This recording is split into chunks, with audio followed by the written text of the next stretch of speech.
Good afternoon, everyone.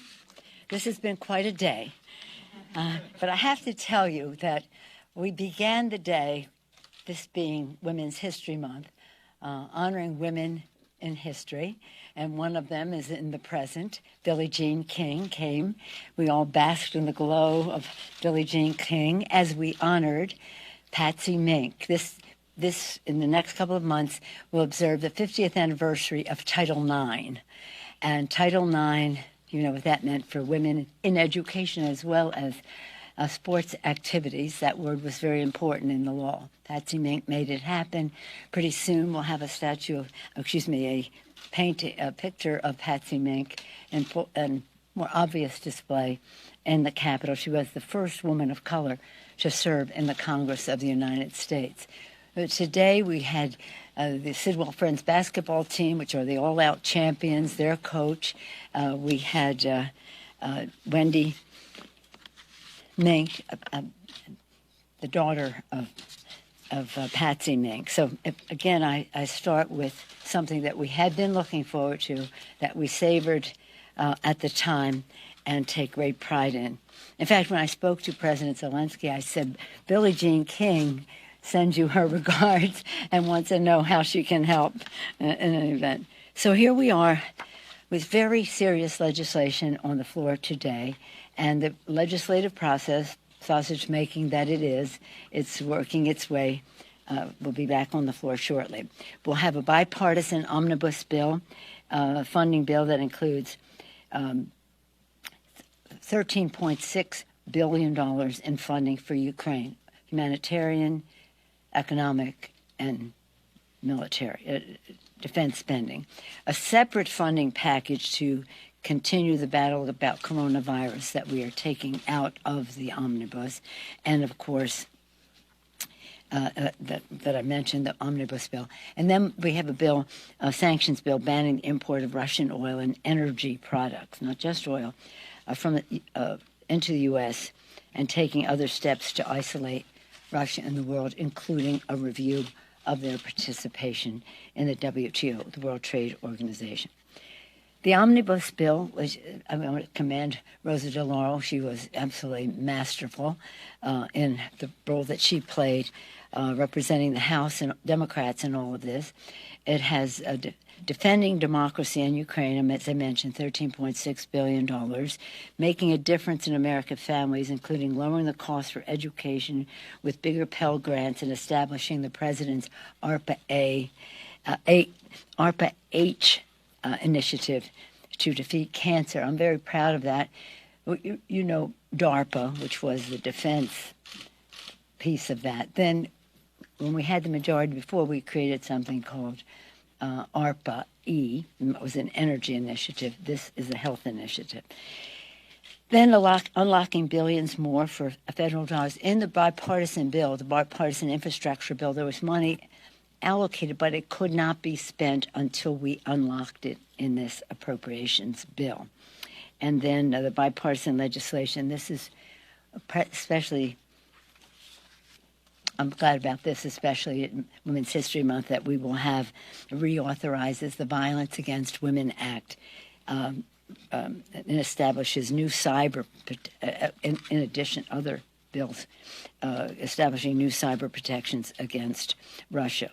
Those are two different bills. But the Violence Against Women Act has not been in effect for a while, so we're very pleased that we had a bipartisan agreement. We had to make some compromises, but that's, again, what legislation is about. On the COVID relief bill, unfortunately, you had to have 60 votes in the Senate, and we couldn't get 60 votes without taking money out of the state allocations that were in the rescue package. And that Republican obstruction required that we pass, now taking it off this bill, to separate legislation containing funding to continue the fight against COVID. The administration's request is essential for continuing the fight against the epidemic. It's really important because it's about our global responsibilities, yes, but in addition to that, it's about therapies that are early interventions into COVID with that, stopping transmissions. Transmissions, as I've said to you before, as you well know, are the place where new variants are created. Again, sadly, the Republicans insisted that every penny for the COVID be offset.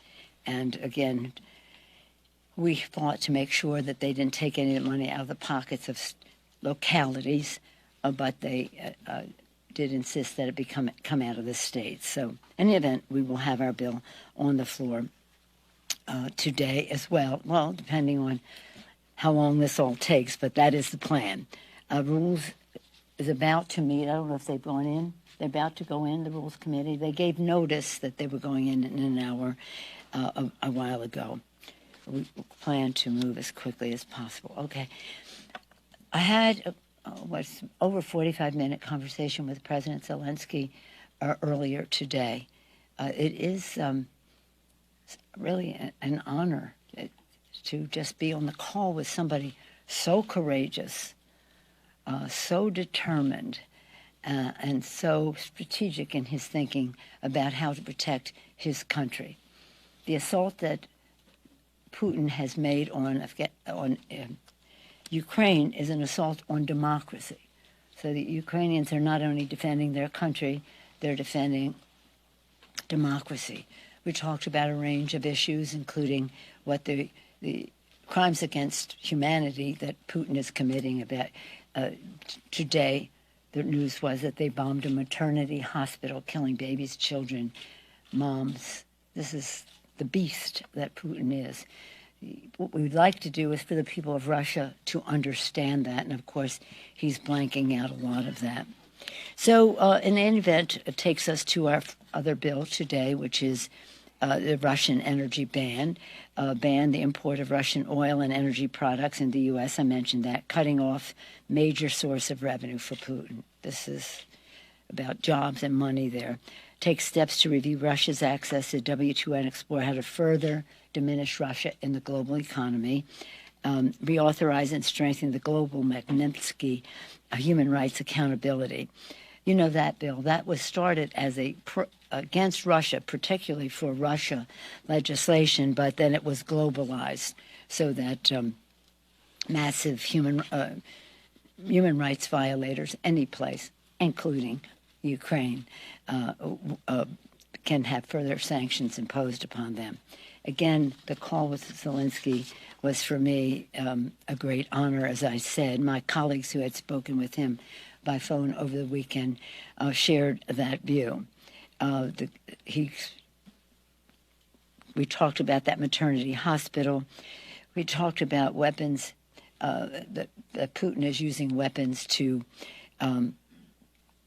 prohibited in the Geneva Conventions, including cluster bombs and vacuum bombs, which cause severe suffering.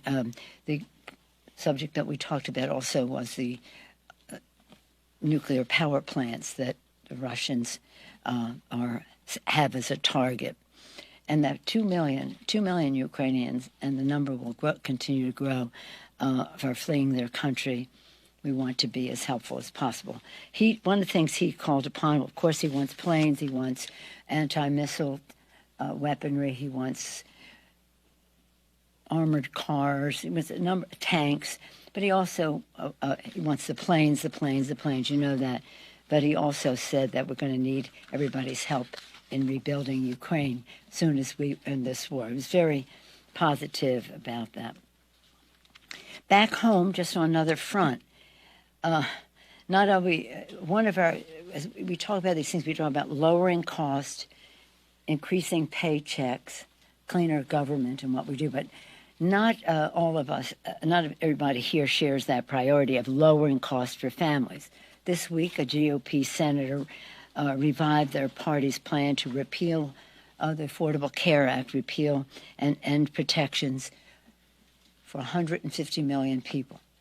Cut off access to more than 20 million, but end pre-existing condition protections, etc., for over 150 million families. A record number of Americans have gained access to the Affordable Care Act, more now. Under the rescue plan, Democrats further lowered premiums. saving some of these families an average of $2,400. But Republicans want to take those savings away, raise costs, including another plan announced by a GOP senator, which would, in his words, raise taxes on over half of Americans. The GOP plan would increase taxes for more than $1,000 on average for the poorest 40% of Americans. Democrats are for the people and will keep fighting for them. So it's a busy day. We started celebrating that when women succeed, America succeeds, because month is Women's History Month. March is Women's History Month. And then into the legislation that's on the floor, historic call for me with President Zelenskyy, but at the same time staving off some of the assaults on America's working families that the Republicans continue to be engaged in. Any questions? Yes, sir. On the Omnibus, yes. A number of your members said that they felt blindsided about the COVID relief offsets that were in there. Why were they not looped in earlier in this process when this has been months and months in the making? No, it hasn't been months and months in the making. This is when you're in a negotiation. And when you're in a negotiation, you do not weaken at the end. We had to be very strong to insist upon having the COVID funding. This COVID funding, as I said before, is about early intervention so that we stop transmissions and therefore new variants. It's about honoring our responsibility we have to the rest of the world. It's been very obvious for a long time now that the Republicans in the Senate did not want to do COVID funding. And then if we did it, that it would have to be paid for by state and local government. We cut the amount in half. We cut in half what the would have to be covered by state and local, and just had part of it offset one way, some by state, but not local.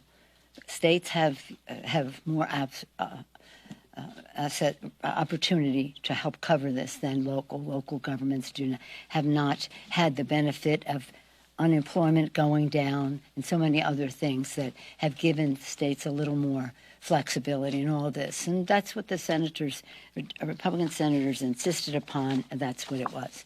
Any other questions? Yes, ma'am. On the Yeah. Russian energy bill, Yeah. Is the White House supportive of the ways in which it goes further than the actions that they've taken? Well, I don't think they're... We have strong bipartisan support for the legislation. We want to even do more. We want to do most favored nation, well, now called, what is it called, normal trade relations and stuff. And so it is, no, I think we're all pretty good. We're all pretty good. It is, again, there's people see things, we want planes for Ukraine. In other words, it's all about time. It's all about time. And we've been talking about doing the Russian ban for a while, and we're so pleased that the president has done that. The bills are not that incompatible. But you're here to legislature. This is a democratic process where people have weighed the equities, expressed their views, and the timing is what the timing is, and the timing on this is March 11th. And so we had to move when we had an agreement. Any other questions? Yes, sir. What's the plan on COVID relief now that it's out of the bill? Are you Yeah. trying to put it into reconciliation? No, we have a bill that's going to be on the floor, hopefully today, just depends. We have a bill that I mentioned that will be on the floor today, and it will really contain what the administration says that we need. It's a separate funding package to continue the battle against coronavirus, largely focusing on the new therapies that are there. Now when we started this conversation about vaccines, it was very sub-zero temperatures with a shelf life that was very short. Now we have pills that have a long shelf life and an early intervention that can intervene and stop the people having to go to the hospital or get sick further, and most importantly, keep them from transmitting, which is the path to a new variant. So we'll have that. We're working on it in the Rules Committee. As soon as they go in, are they in yet? Momentarily, they will be going in. and that will be under the rule to be brought to the floor. We hope that in the course of the debate that it will be today. Yes, ma'am. Just to follow up on the omnibus, you're blaming Republicans for the delay in a situation with the COVID relief, but you didn't have votes within your own party. Do you regret pushing this text out in the middle of the night? And now No. That's the way it is. Let's grow up about this, okay? We're in a legislative process. We have a deadline for keeping government open. We have a lively negotiation. It has to be bipartisan. We want it to be bipartisan, but in the Senate, you need 60 votes. So when I say blame, you say blame. I'm saying because you need 60 votes, and they consider that a plus. I don't. If you need 60 votes in the Senate, they have to come to terms. And as I said, it was greatly reduced. We didn't do localities. We did much less attributed to the states, and we had, unfortunately, less money. Well, it's a secret that the Republicans have wanted to have.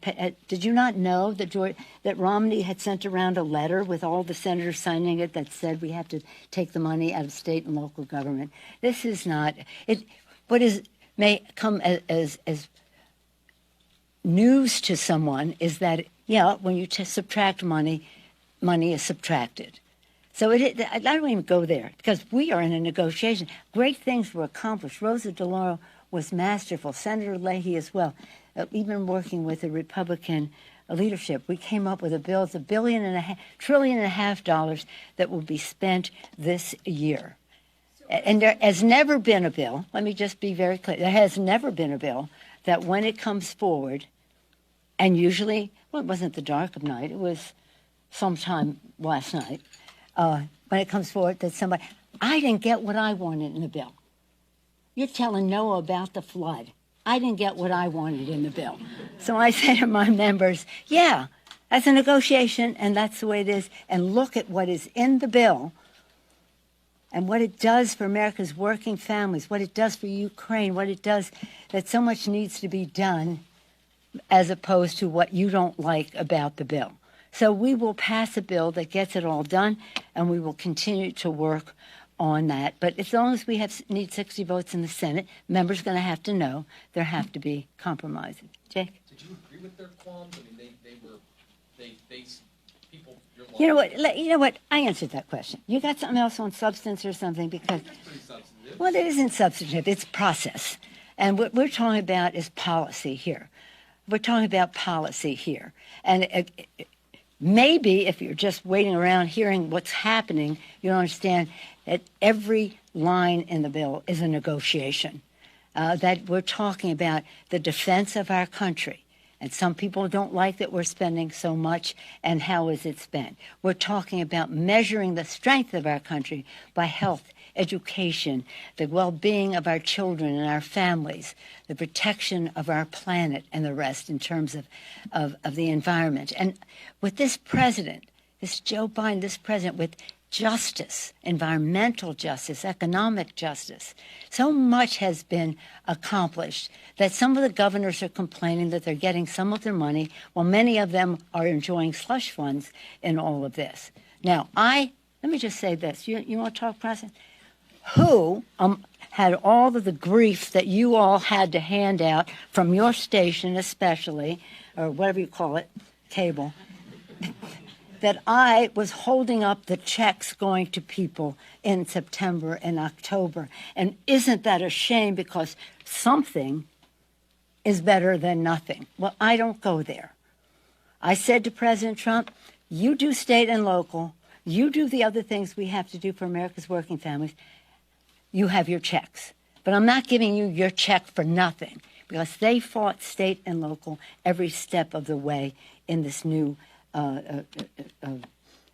budgeting. It wasn't until Joe Biden became president that we were able to get the state and local. And that was something that was my fight. As a daughter of a mayor, as a sister of a mayor, I insisted that we have that state and local. A lot of senators are governors, and they were governors, and they like the state. That's good. but we cannot depend on the states to distribute the money, especially in some of the states. So I hold no, I can compare myself to anybody on stating for every dollar that those governors and those mayors got, and the mayors we did not subtract from. So where did this money come from? I know one person said he was going to vote against the bill. He didn't even vote for the bill that gave the money. So, you want to talk this stuff. Okay, you can talk this stuff. We got a war going on in Ukraine. We have important legislation to bring to the floor for humanitarian. Oh, and by the way, did I tell you, on the President Zelenskyy, one of the things that he asked for that was relatively new in the discussions was that, of course, he wanted planes and anti-aircraft and missiles and tanks and all of that. He wanted the sanctions to be very tough and the rest. But what he did ask for was help in rebuilding of Ukraine. And all of us are going to help in the rebuilding because the beast that is Putin is just destroying civilian areas, hospitals, striving to put out, nuclear facilities that are the source of electricity in the country. So we got important work that we're doing here. Some of the members are disappointed. I'm disappointed. As Dave Bowie would say, Dave Bowie used to be the chairman of our committee, and he'd come into the room and he'd say, I know some of you don't like the way this went, and you don't like me. Well, I don't like me either. You don't like what you didn't get in the bill? I'm very unhappy with it. I didn't get in the bill. You think I could have gotten something into the bill as Speaker of the House? No, because it takes 60 votes in the Senate. That's it. That's all I'm going to say about that. If you're going to talk about policy, I'm happy to take those questions. But I'm not. I thought you were busier people than to ask 1, 2, 3, 4 questions about the fact that we are moving with our bill and we're not wallowing in what some governors are complaining about not getting. Yes, ma'am. Yeah, on Ukraine, did the discussion come up with President Zelenskyy about a no-fly zone? Yeah. What did he have to say about that, and where do you stand on that? Well, I had last week and this week conversations with the Speaker of the Parliament of Ukraine, and that would, and correspondence that he sent us and the rest. That has always been one of the things they ask for. But they know that we can't go there. Putin is trying to bait the trap so that we go in, and that's the beginning. Could be the beginning of World War III. Putin totally irresponsible using weapons that are not allowed under the Geneva Convention. Putin who threatens use of chemical weapons, nuclear, and the rest. So they know that we can't, but it's the ask. Now, he was this morning more. If we can't have a no-fly zone, let us have our own, and we need the airplanes to come in. And that is what that is that there are planes that the Ukraine pilots are trained on, and these are some of the planes that are in Poland. Poland said that they would do it if America said yes. America said yes, and now they want backfill. That's, in other words, if we give these to Ukraine, then we want to. But this morning he was less on the ask for the policy, more on let us do it, help us get the planes. But also there is a school of thought that thinks the anti-aircraft missiles and the rest are a very important way. Myself, when I see those tanks, that 40 miles of tanks, I'd like to take out those tanks. I mean, I think that them having more planes might be useful, but that I'm not a military strategist. We hope that we will be able to get up to a place. I hope. You asked me how. I hope that we can get to a place where the MiGs, which are the kinds of planes they've been trained on, can go to Ukraine. The F-16s, especially if we have an excess of them, can backfill for Poland. I'll take one more. Yes, sir. Madam Speaker, regarding your conversation with President Zelenskyy, Yes. you mentioned he asked for a number of things. It sounded like that would go beyond the $14 billion that's currently under consideration. Excuse me, it would go beyond what? The $14 billion that's under consideration. Oh, yeah, you're right. Are we talking about Yeah. additional? Well, if we do, yeah. what we have right now, the 13 point whatever it is, billion dollars, defense, humanitarian assistance, and economic assistance, could be loan guarantees, all that. The 2 million now refugees, we're going to have to see what all of us have to do, working together, the NATO and other countries. It's beyond NATO, wanting to be helpful. So we'll just see what it is. And of course, in the rebuilding of the country, the loan guarantees will be helpful. But all of us will have to do more. But we'll see what it is and how long this war takes. Because when you're talking about rebuilding, bless his beautiful soul and courage, you're talking about winning a war and moving on from there. I'm just going to close and tell you this because you reminded me of it. When I was in school, I attended the inauguration of John F. Kennedy. Were any of you alive then? You were alive, but you weren't there. You were not too young to be there. You were in sixth grade? Well, I was in school too, but I won't go into the grade. And in the speech, all of you know, even in sixth grade, you probably learned that he said, to the citizens of America, ask not what America can do for you, but what our country can do for you, but what you can do for our country. Remember that? You know that? Okay. The very next line, being majoring in political science and all that, the very next line is what I took away. The very next line is, to the citizens of the world, ask not what America can do for you, but what we can do working together for the freedom of mankind. And that's what President Biden has been doing, working together.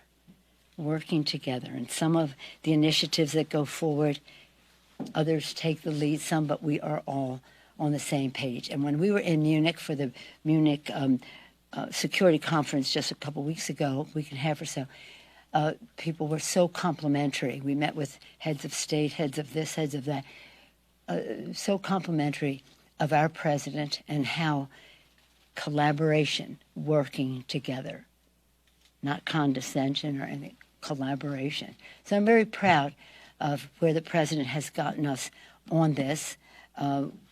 We're very sad about the brutality of the beast Putin, and that he has committed war crimes. And I'll just close this one last thing because it's your business. What he's doing with messaging, I think I told you this before, the president of Moldova said they're communicating a bad message about Ukraine into Moldova.